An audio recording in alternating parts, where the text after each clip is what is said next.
Well, winter bird feeding is a wonderful hobby, and for those of you who already feed birds in your yard, now's a good time to go ahead and clean up your feeders. What you want to do is just wash those off in a soapy solution and then rinse them off in a 10% solution of Clorox and water.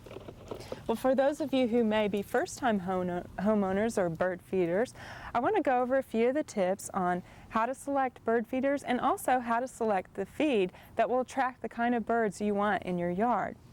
Well, first off, tube feeders are very good feeders.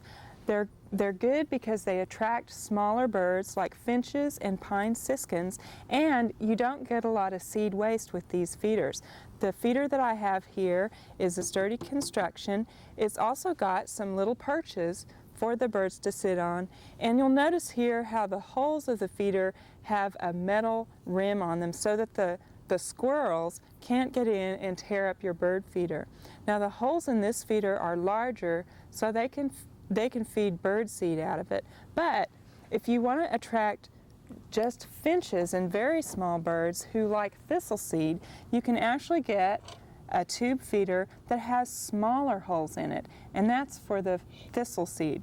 Now you'll notice this wire cage on the outside, that's also for squirrel protection, and they again have a perch, and you still will get some waste from this, but you can also buy a tray that goes on the bottom of the feeder, and that will help reduce some of the waste. Well, you notice I've already said quite a bit about protection from squirrels, and squirrels actually can be a problem when you're feeding birds. And one of the things that you can do to kind of foil the squirrels from getting your bird feed is to get a baffle. Now this is a baffle that was actually made for this feeder, and it just goes on the top, and the squirrels will land on this and slide off. They can't come and get on the feeder. Well, I know some people that actually use LP vinyl records and put those on the top, and those work just as well as a baffle. Well, now if you're really determined not to feed the squirrels, you can get one of these high dollar models. These are probably going to go for $50 and up. And how this works is that the weight of the squirrel will actually cut the food off from the squirrel. So if you really are determined not to feed squirrels, you might want to invest in something like this. Well, these bird feeders are good for the smaller birds, but if you like larger birds like cardinals and blue jays, you might want to think about getting a hopper feeder or a platform feeder.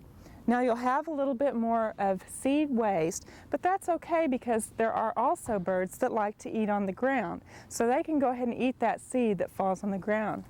Another thing to think about when you have the feeders is get one that's clear so that you can see when the seed is going down.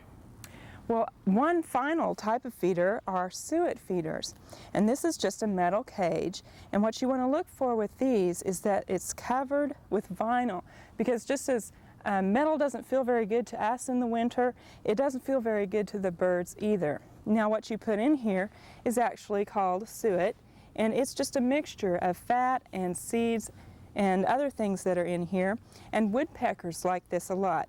Now you don't want to start feeding suet until it gets really cold outside, because otherwise it will go rancid in the heat.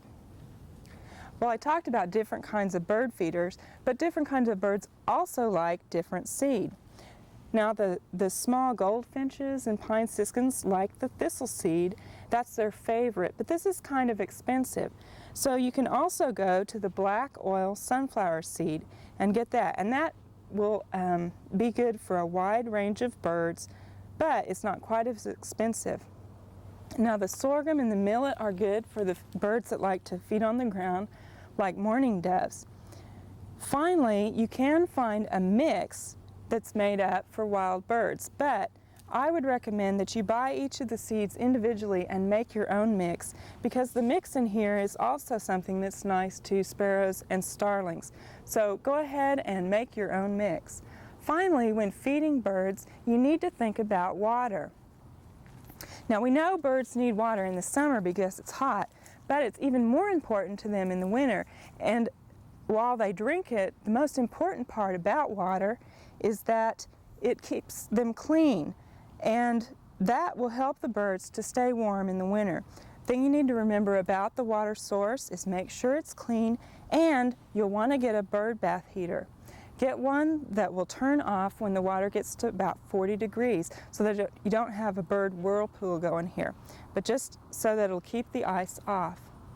Well, all of these tips that I've shown you today are actually available in a book by the Oklahoma Department of Wildlife Conservation. You can send them $2 to the address on your screen, and they'll send you a book on attracting birds to your yard. Well, finally, if you're a first-time bird feeder and you don't notice a whole lot of birds this winter, keep with it, because it actually takes the birds some time to figure out where the food is. But it's well worth your while if you'll stick to it year after year, because you'll develop a great new hobby. We hope you've enjoyed this classic from the Oklahoma Gardening Vault. Remember, even though these tips and techniques are timeless, there's always something new to learn in the world of gardening. By subscribing to both Oklahoma Gardening and OK Gardening Classics, you'll have access to a wealth of gardening knowledge, both classic and contemporary.